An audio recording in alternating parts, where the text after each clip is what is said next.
Buenos días, son las 6:50 de la mañana, Jennifer, y estamos con abogados que nos van a poner en perspectiva. Bueno, uno de ellos es testigo en esta causa, en el tema del caso Cruzitas, de acuerdo con la información que ahora veíamos. Rafael Rodríguez es abogado penalista y va a estar con nosotros para poner en perspectiva las posibilidades que hay de que se le dé curso o tenga asidero la solicitud de apelación de la prescripción de la causa que se le llevaba al expresidente Óscar Arias Sánchez por su participación al emitir el decreto de interés nacional en torno a la minería de cielo abierto y específicamente a la minería a lo que se iba a realizar en Cruzitas. Buenos días, Rafael Rodríguez, abogado penalista, y también Edgardo Araya, Buenos días. Es testigo en esta causa, exdiputado también del Frente Amplio. Vamos a ver, para tratar de comprender, primero que todo me parece que sería interesante conocer por qué se considera que sí prescribió. Y aunque sí hay, por lo menos el juzgado considera que hay elementos, determina que hay elementos suficientes para llevar a cabo la causa, prescribió. Es decir, el tiempo se venció para que se reactive una acusación de este tipo y esto se elevara a juicio. ¿Cuáles son, digamos, las argumentaciones principales que tiene la Fiscalía para tratar de comprender ese inicio y ese fin que tiene la causa de Cruzitas, el caso de Cruzitas? ¿Don Rafael o don Edgardo, cualquiera de los dos? Sí. Rafael Rodríguez, abogado Gracias, penalista. Laura. Buenos días a todos los televidentes. En realidad, este asunto de la prescripción tiene dos situaciones con dos criterios diferentes. Uno, que es el criterio que toma la jueza del tribunal, que establece que el caso está prescrito, fundamentándose principalmente en lo que establece el artículo 33 del Código Procesal Penal, inciso F, que establece la existencia de una sentencia, aunque no tenga firmeza, dice, y que es la que se está tomando como base para establecer que en estos momentos el caso está prescrito. Y cuando habla de esta sentencia, está hablando de la sentencia que dictó el Tribunal Contencioso Administrativo, que declaró precisamente la irregularidad o la ilegalidad de estos acuerdos.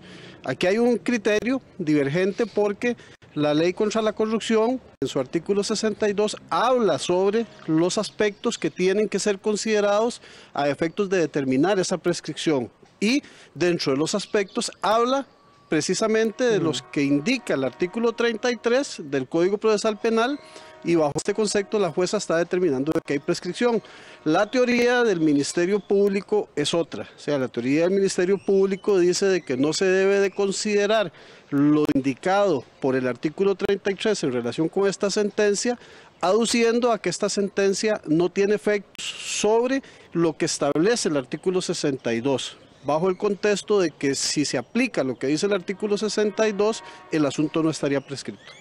La jueza tiene un fundamento radicado en resoluciones de la Sala Tercera que han venido hablando precisamente de la existencia de esta sentencia que establece el 33, pero hay un criterio que inclusive de parte mía creo que está considerado de manera errónea, pero que tenemos la posibilidad de darle dos aplicaciones. Habría que ver cuál es el criterio que mantiene el superior, porque va a tener que ser revisado por un tribunal de apelación y ellos sabrán si sostienen el criterio de la jueza o si aceptan el criterio que está estableciendo el Ministerio Público para indicar en estos momentos que no hay prescripción de la causa. ¿Por qué habría? Todavía no me queda muy claro. Es decir, la jueza dicta sobreseimiento, es decir, no se puede iniciar no habría elementos para el juicio, ¿verdad? Hay elementos para el juicio, pero ya no se podría acusar, en este caso, al expresidente. Y no me queda muy claro, don Rafael Rodríguez y don Edgardo Araya, no me queda muy claro por qué la Fiscalía dice no ha prescrito y la jueza dice sí, ya prescribió. Hay un inicio en el tiempo y que se reactiva la causa que todavía no logro comprender ese punto. Tal vez, no sé, Edgardo Araya. Buenos días, señora Laura, buenos días, Rafael. Buenos días a toda la gente que nos ve y nos escucha. Sí, aparte de que es una situación que debe llenarnos de vergüenza a todos los costarricenses y a todas las costarricenses, sobre todo porque ya vamos a entrar un poco al tema de la sentencia en el detalle y a esa pregunta que usted plantea, pero yo quiero rescatar el punto de que la jueza lo plantea en varias partes de la sentencia, diciendo, mire, no, porque incluso la defensa de Óscar Arias pide que se dicte un sobreseimiento porque queda demostrado que la actividad fue, o que los hechos que se le acusaron no eran delito. Y la jueza es clara en varias partes de la sentencia, decir, no, elementos de prueba hay, ¿verdad? O sea, elementos suficientes de prueba hay. Lo que pasa es que, de acuerdo con la interpretación, como plantea el colega, hay un tema de interpretación acá, de cuándo es que empieza a correr el plazo de la prescripción, ¿verdad? Entonces, por ejemplo, lo que se plantea es, el delito que se investiga tiene un plazo de hasta 6 años, el de prevaricato, y creo que el de cohecho también. Quiere decir que la Fiscalía tiene, en virtud de un principio, digamos, de seguridad jurídica, ¿verdad?, para que las causas no queden eternamente abiertas, hay plazos en los que se puede investigar y sancionar a una persona. ¿El prevaricato es? El prevaricato es la emisión de una resolución fundada en hechos falsos o contraria a la ley. En este caso refiriéndose al decreto. El decreto. Y el cohecho es por la acusación sobre una dádiva que da a alguien relacionado con Industrias Infinito a la Fundación Arias, antes de que se emitiera el decreto, ¿verdad? Y eso, según la Fiscalía, la tesis de la Fiscalía plantea la posibilidad de la comisión de un delito de cohecho, que es recibir dádiva, recibir una dádiva, un funcionario público para hacer o dejar de hacer, ¿verdad? Más o menos. Bueno, el punto es que esas resoluciones o esos delitos tienen un plazo máximo, una sentencia máxima que son 6 años. Ahí usted me corrige cualquier detalle concreto de eso. 6 años. Quiere decir que la Fiscalía tiene ese plazo máximo para llevar a cabo la investigación. Si la Fiscalía en esos 6 años no investiga, pasados los 6 años, ya no se puede. Cae ahí como una guillotina y el asunto se tiene que archivar. Entonces, lo que se plantea es, o la discusión que hay ahora en cuanto a la jueza y el punto de vista de la Fiscalía y de la gente de la hermana Preflofas, querellante, es que, ¿cuándo es que empieza a correr el plazo? Los 6 años. ¿Verdad? ¿A partir de cuándo? Entonces la jueza dice, mire, y hay hechos que pueden interrumpir la prescripción. ¿Qué significa eso? Es decir, esos 6 años se van contando, de repente pasa algo, borrón, 0, y empieza otra vez 1, 2, 3, a correr, ¿verdad? Entonces, digamos, lo que plantea la Fiscalía o la jueza es, los hechos se dieron cuando Óscar Arias era presidente. En ese sentido, no corre el plazo. Está suspendido. Suspendido el plazo hasta que Óscar Arias deja de ser presidente. Es decir, el 8 de mayo del 2010. Correcto. Es decir, a partir de ahí empiezan a correr los 6 años. 8 de mayo, entonces según la tesis del juzgado, de ahí el 8 de mayo del 2016 habrían corrido los 10 años, ¿verdad? Los 6 años. Pero resulta que hubo una resolución, que es la del Tribunal Contencioso, que dictó la ilegalidad de esos actos. Eso es según la ley de enriquecimiento ilícito, es una situación que también corta la prescripción. Pero eso se dio en 2010.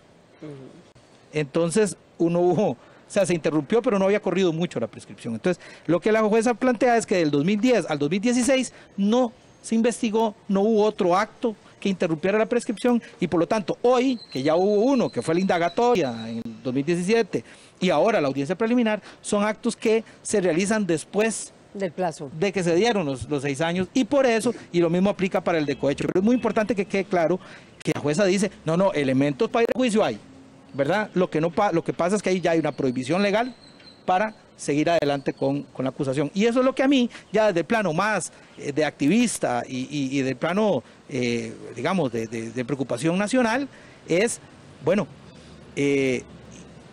¿por qué se dio eso? ¿Por qué se engavetó ese proceso? Mientras Roberto Dobles y los demás funcionarios ahí fueron no sé cuántas veces, han tenido que ir ya como 3 veces, y han estado permanentemente en procesos judiciales, el señor Arias nunca pasó por ahí, ¿verdad? Y cuando finalmente lo llaman, ya es demasiado tarde. Ojalá que haya vamos a ver qué resuelve la apelación, a lo mejor hay un cambio de criterio, a lo mejor hay otra manera de que se interprete, y podría traerse abajo el tema de la prescripción e ir y incluir a Óscar Arias en la acusación, pero hasta el momento, digamos, Eso es más o menos lo que está pasando, ¿verdad?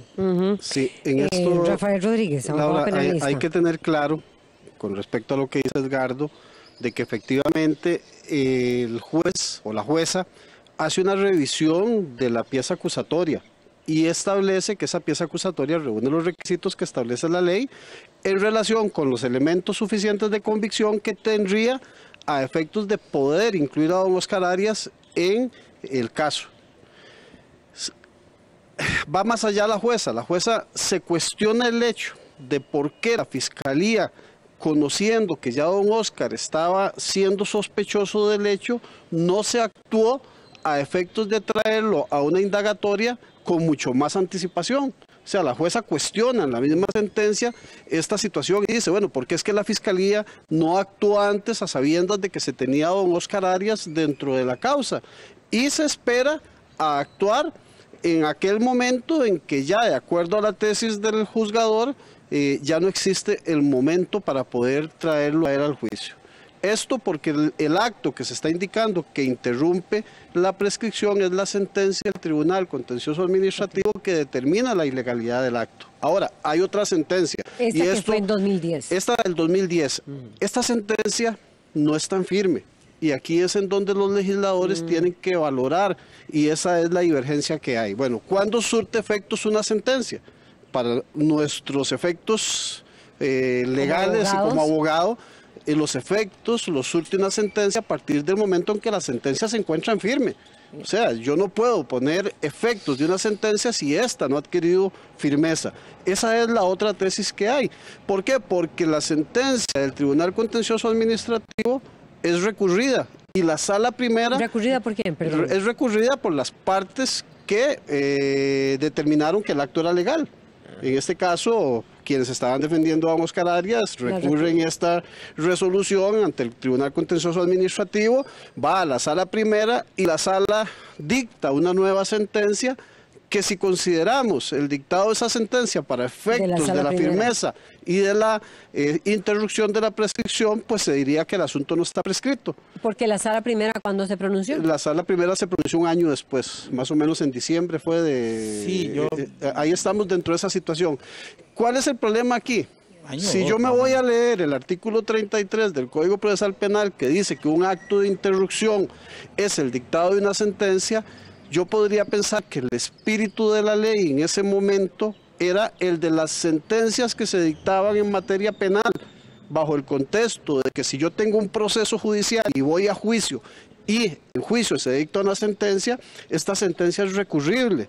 Y entonces dice, bueno, el dictado de esta sentencia interrumpe la prescripción, aunque no haya dictado firmeza, pero en materia penal. O sea, estamos hablando de la materia en el caso penal. En este otro caso es lo que se está tomando en cuenta, es la sentencia que se dicta en el Tribunal Contencioso Administrativo, que es el que determina la ilegalidad del acto. Bueno, ¿por qué? Porque ese es un efecto que establece la norma que dice que es a partir del momento en que se determina la ilegalidad de ese acto que se determina el delito, o sea, que nace el delito. Entonces, este nacimiento del delito, con respecto al momento en que Oscar Arias es indagado, ya han pasado más de 6 años. Entonces, es una cuestión de interpretación. Claro, es que eso es, doña Laura, digamos, es un tema de interpretación.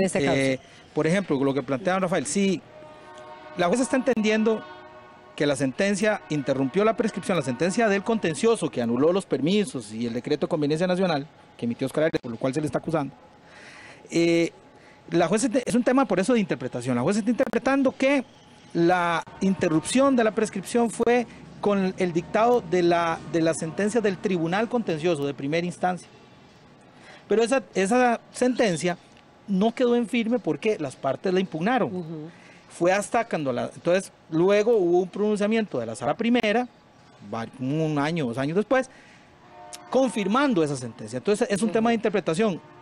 Hay una interpretación que dice, no, la interrupción, o sea, la situación se da o adquiere firmeza hasta el momento de la sentencia del superior. Que es la sala primera. 26 de octubre del 2012 se dictó por la sala primera. Obviamente hay 2 años más en juego, si eso se diera así, ¿verdad? Para el tema. Pero, digamos, entonces se ganarían 2 años. Okay, 2 años. Por eso es un tema de interpretación. Si usted interpreta que fue la sentencia de primera instancia, entonces está prescrito. Si usted interpreta que es con la confirmación de esa sentencia por el superior de la sala primera, entonces todavía no estaría prescrito porque se estarían ganando 2 años en el plazo. Se estaría ganando 2 años porque la Fiscalía empezó a investigar, retomó el caso. Bueno, y porque Emilia Navas, fiscala general, retomó el caso en el 2018, 2017. Sí, pero digamos que sin acto interruptor, digamos, hubiese habido hasta el 2016, ¿verdad? Si entendemos que en el 2012 hubo un acto interruptor con la confirmación de la sentencia, de la primera, entonces ahí vuelve a 0 y hubiese empezado a correr 6 años otra vez. Corre el tiempo. Ya, o sea, estaríamos hablando que si fue en el 2012, 13, 14, 15, 16, 17, 18, más o menos estaríamos por ahí, o 19, por ahí con el tema de la prescripción. Entonces, digamos, nos estarían... bueno, y luego de eso, sí habrían habido actos interruptores que estarían dentro de ese plazo, que es la indagatoria, y luego la convocatoria a la audiencia preliminar, ¿verdad? Entonces, por eso es un tema de interpretación. Pero aquí yo le dejo la parte más jurídica al colega. Rodríguez. Yo sí creo que aquí alguien tiene que dar explicaciones, y ese señor es Jorge Chavarría. O sea, ese señor fiscal, cuando era fiscal general, y yo realmente, a mí me preocupa mucho utilizar esa frase, red de cuido, dicen, pero se enojan los que trabajan en la red de cuido del Sensinay y del PANI, porque no nos metan a nosotros en eso. Pero realmente llama mucho la atención que incluso, hay una intención de separar a Oscar Arias del proceso. Jorge Chavarría, con el cuento de que es que tienen que investigar un tema de la donación para ver lo del cohecho, separa en determinado momento la causa. Oscar Arias va separa la causa en el 2012. Y separa la causa y la engaveta. Porque el cuento de que nunca se supo de la donación y que esperando la prueba, nunca gestionaron la prueba. Entonces, todo aparenta que lo que hicieron fue, déjelo ahí, métalo en el congelador y espérense a que pase el tiempo. Yo creo que el señor exfiscal general tiene que rendirle cuentas a este país sobre eso. ¿Qué fue eso que sucedió? Vean que doña Emilia apenas llega, es de los primeros casos que desempolva, ¿verdad? Entonces, bueno, ahí hay algo. Yo creo que también debería investigarse al fiscal general por esa omisión de haber hecho esto. Rafael Rodríguez. Aquí vamos a tener 2 posibilidades, Laura. Uno es que el Tribunal de Apelación acoja la tesis de la Fiscalía y eleve la causa a juicio. O sea, que devuelva o que inclusive para efectos de ahorro, el mismo Tribunal Superior, el mismo Tribunal de Apelación eleve la causa a juicio. Todavía dentro de ese escenario, elevando a Oscar Arias a juicio, dentro del Tribunal de Juicio se tiene la posibilidad de plantear nuevamente esa prescripción y que sea ya el Tribunal de Juicio el que determine si efectivamente está o no está prescrito. Si el tribunal considera que se tiene que seguir, pues tendrá que llevar a cabo la audiencia, llevar a cabo el juicio y determinar si existen esas pruebas suficientes para determinar de que efectivamente don Oscar Arias es responsable del hecho que se le está acreditando, el haber dictado una resolución contraria a derecho en la parte administrativa. Esto es lo que conllevaría, y todavía en el supuesto de que se dé esa responsabilidad, ante el Tribunal de Apelación de Sentencia existe la posibilidad de volver a plantear esa prescripción y que sea un ente superior el que la determine. Y aquí entraríamos con las sentencias precedentes, y es que ya tenemos sentencias en la Sala Tercera que indican la tesis que tomó la jueza en este caso para determinar esa responsabilidad. Mi cuestionamiento es saber si efectivamente esta sentencia, que no es una sentencia penal, sino que es una sentencia en una sede contenciosa administrativa, tiene el efecto que establece el artículo 33, inciso F, cuando habla de una sentencia aunque no esté firme. Yo considero que cuando se habla en el Código Procesal Penal de una sentencia aunque no esté firme, es de la sentencia en un caso penal que ha sido juzgado. ¿Por qué? Porque efectivamente la persona va a juicio, tiene derecho a la fase recursiva y hay ocasiones en que esta fase recursiva tarda una cantidad de años a efectos de ser resuelta y a efectos de volverse a llevar a juicio. Entonces, esa sentencia penal tiene ese efecto. ¿Por qué? Porque ya se fue a juicio y porque la persona conoce de que efectivamente ahí se estaba investigando esta situación. Y si consideramos que es la sentencia del Tribunal Contencioso Administrativo, aquí lo que tenemos que determinar es cuándo de manera cierta adquiere firmeza o adquiere sentido jurídico una sentencia. Y es que la sentencia emite efectos a partir del momento en que el último de los tribunales determina ese estado de esa sentencia, o sea, en el momento en que se declara esa firmeza. Vamos a ver. Porque yo no puedo tener efectos si la sentencia está todavía en una etapa de recursiva. Eso no se puede ejecutar, por ejemplo. Exactamente. En distintas materias. No se puede ejecutar. No se puede ejecutar una sentencia de primera instancia que no ha sido confirmada o que está impugnada, ¿verdad? Entonces, por eso, insisto, aquí es un tema de interpretación. Ahora va a qué tribunal. ¿Esto se apela ante quién? Esto va ante el Tribunal de Apelación Penal. En el mismo, en el mismo circuito. Y usted está diciendo, porque ahora está en un tribunal de Hacienda, ¿verdad? El Tribunal Contencioso. El Tribunal Penal de Hacienda. Penal de Hacienda, digamos. Exacto.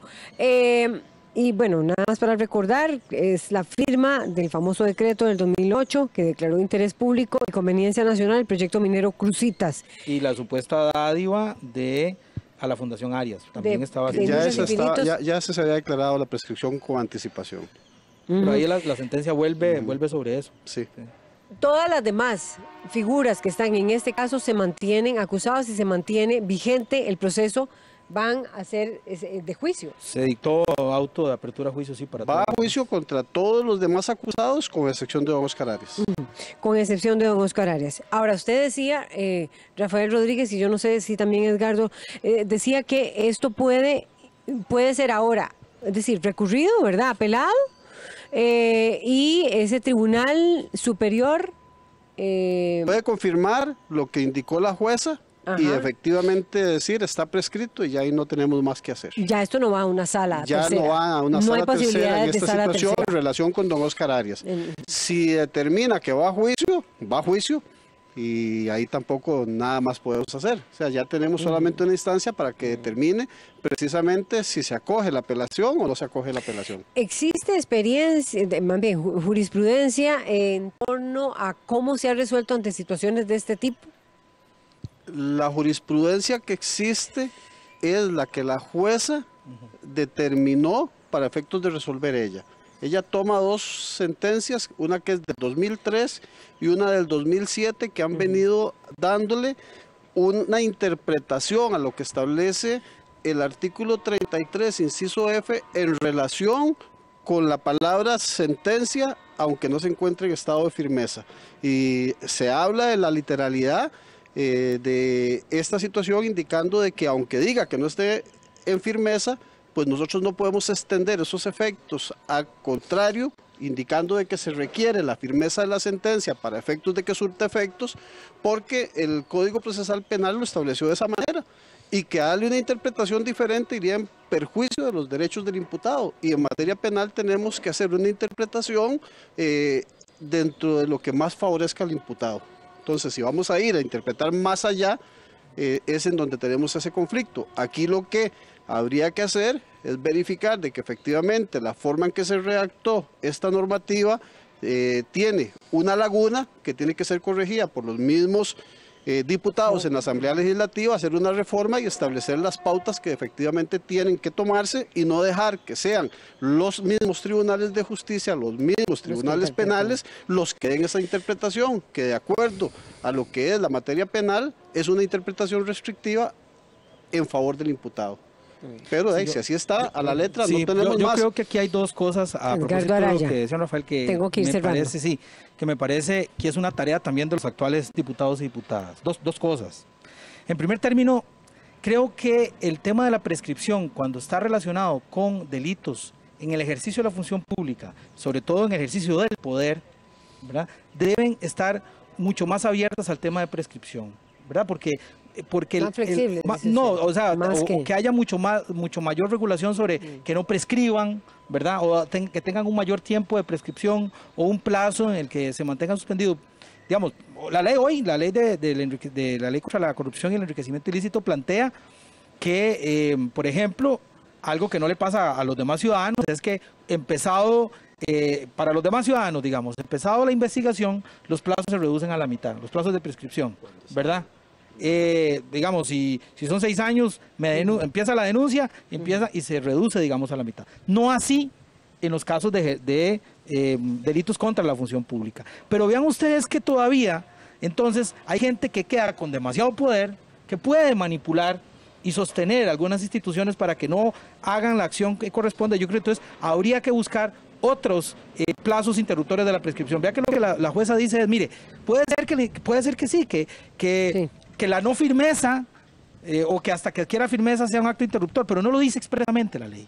Entonces creo que por ahí. Y lo otro es, yo creo que como ente político la Asamblea Legislativa tiene que investigar las actuaciones del fiscal anterior y todas las actuaciones que dio la institucionalidad para que esta situación esté donde esté, y que además él es responsable de lo que está pasando hoy en Cruzitas, porque fueron ellos con esas resoluciones los que abrieron de esa caja de Pandora que es hoy Cruzitas, ¿verdad? Bueno, muchas gracias a Rafael Rodríguez, abogado penalista, también a Edgardo Araya. Hay comentarios, quien es testigo también ha sido una figura clave, digamos, en el tema del caso Cruzitas, y es abogado también, colega de Rafael Rodríguez.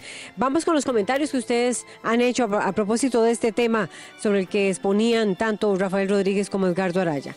Guido Mauricio Arce dice lo siguiente: ante la sociedad, Arias es responsable de fomentar una actividad tan negativa para un país tan turístico como Costa Rica. Arias es un enfermo de poder, un premio Nobel que borró con el codo la buena imagen que obtuvo en los 80s. Mario Piedra Montalbán comenta: la tesis del Ministerio Público tiene la razón, la sentencia queda firme con la sentencia de la Sala Primera, eso dice Mario Piedra. Alexander Salazar comenta, o más bien opina: los plazos no corren hasta que se pronuncie la Sala Primera por los recursos planteados. Y Mauricio Alfaro expresa: lo que tenemos es una maraña legal que ralentiza todo, hay que cambiar eso. Bueno, esos son los comentarios que han generado el análisis y la interpretación de lo que podría ser eventualmente esta apelación que va a presentar la Fiscalía General de la República sobre el caso, la participación del expresidente Óscar Arias en el caso Cruzitas. Vamos a una pausa y ya venimos con otro de los temas aquí en la revista que está relacionado con se aplazó el periodo para que se presente el registro de accionistas. Recuerdan aquella ley que tiene que ver con el tema del fraude fiscal. Bien, ya venimos con ese tema.